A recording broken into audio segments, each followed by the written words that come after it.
बोलो वृंदावन धाम की जय। बोलो राधा रानी सरकार की जय। हरे कृष्णा। राधे राधे सभी भक्तों को। आज हम आपको श्री वृंदावन धाम में स्थित एक अद्भुत रहस्यमय और दिव्य मंदिर के बारे में बताएंगे, जहां की मूर्ति अचानक स्वयं ही प्रकट हो गई थी। एक ऐसा मंदिर जहां साक्षात दिखती है प्रभु की लीला और चमत्कार।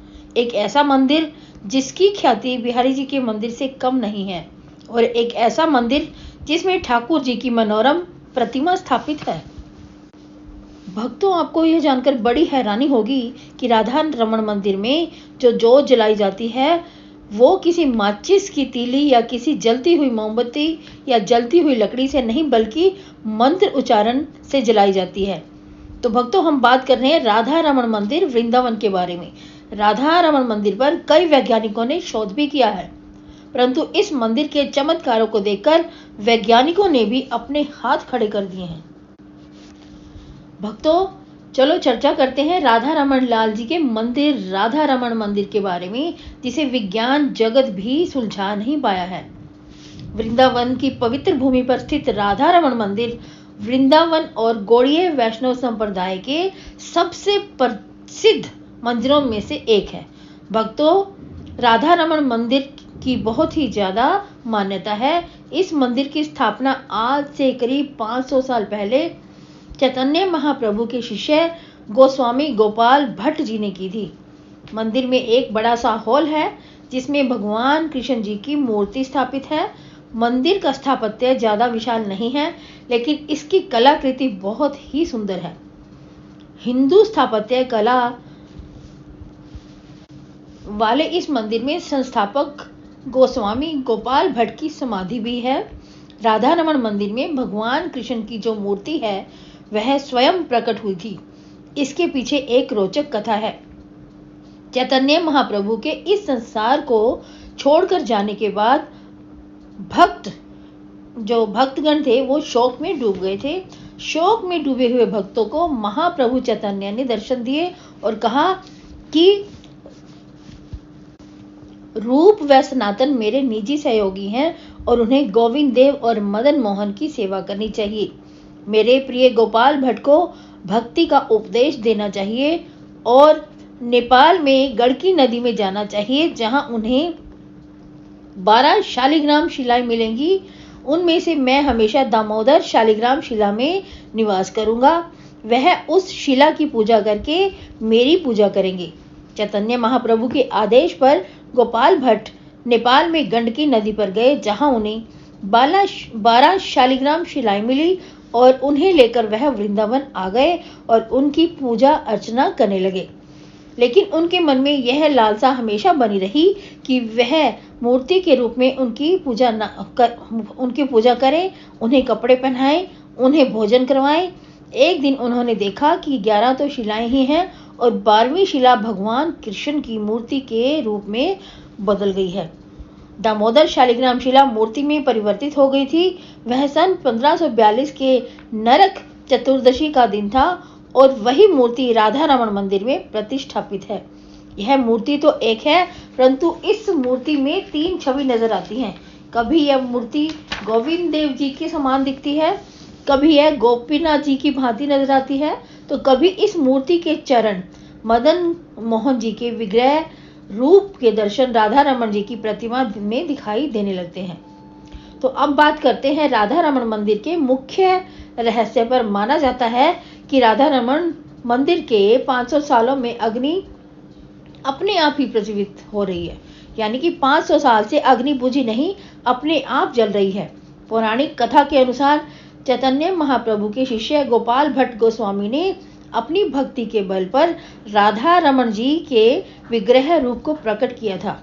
मान्यता है कि जब भगवान प्रकट हुए तब गोपाल भट्ट जी ने उनका भोग बनाने के लिए हवन की लकड़ियों को रखकर मंत्र उच्चारण की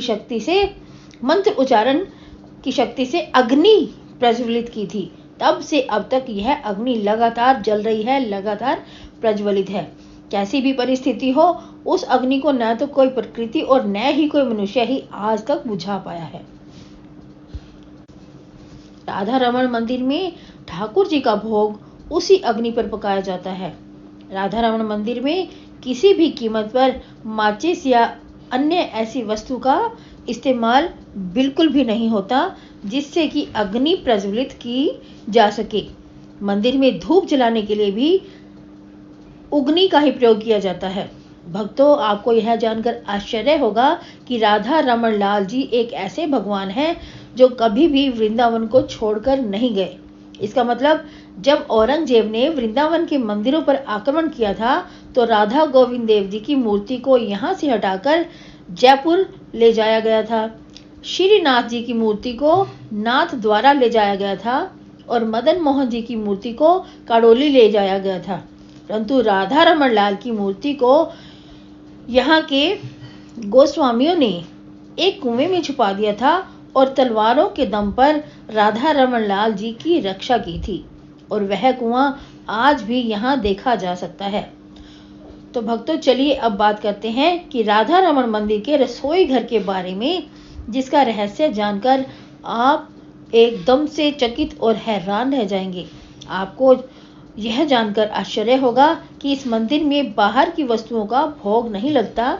जब भी आप फल या मिठाई लेकर जाएंगे तो यहाँ के पुजारी कहेंगे कि इसका भोग आप कहीं बाहर ही लगा दीजिए। भक्तों, इस मंदिर की रसोई में एक जलती हुई भट्टी है और आपको यह जानकर बड़ी हैरानी होगी कि यह भट्टी 489 साल पहले जलाई गई थी। श्री राधा रमण जी मंदिर में दीपक जलाने के लिए, प्रसाद बनाने के लिए इसी भट्टी का ही इस्तेमाल किया जाता है। इस मंदिर में जो प्रसाद मिलता है उसे गुलिया प्रसाद कहते हैं और यह प्रसाद इतना स्वादिष्ट होता है कि इस प्रसाद को पाने के लिए लोग लालायित रहते हैं। यह प्रसाद देखने में तो रबड़ी जैसा दिखता है, परंतु यह रबड़ी नहीं है। यह प्रसाद राधा रमण लाल जी के लिए तैयार किया जाता है। ऐसा कहा जाता है कि जिसे यह प्रसाद मिल जाए उस पर भगवान कृष्ण की बहुत ही कृपा दृष्टि रहती है। इस मंदिर में एक ऐसी जगह है जिसे ढोल कहते हैं।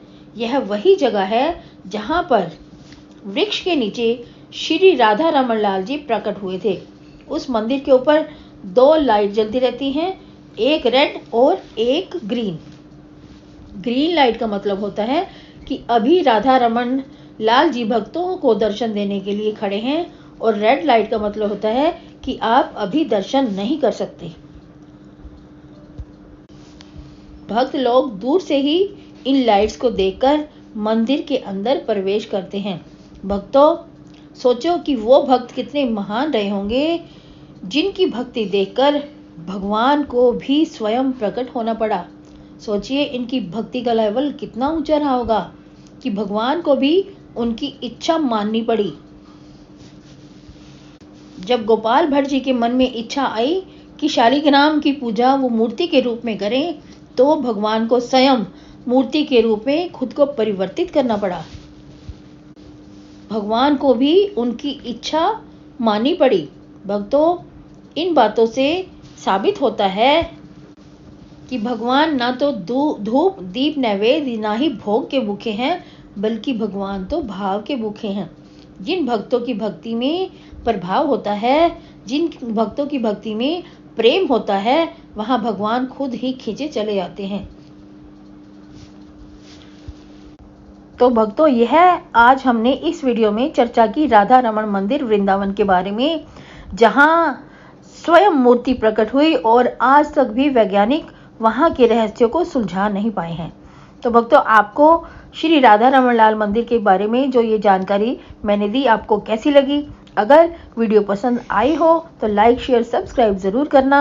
अगर अभी तक भी आपने मेरे चैनल को सब्सक्राइब नहीं किया तो इसे सब्सक्राइब कर लीजिए, ताकि आने वाली सभी वीडियोस की नोटिफिकेशन आपको मिलती रहे। तो चलिए मिलते हैं अगले वीडियो में, तब तक के लिए राधे राधे, हरे कृष्णा, हरि बोल।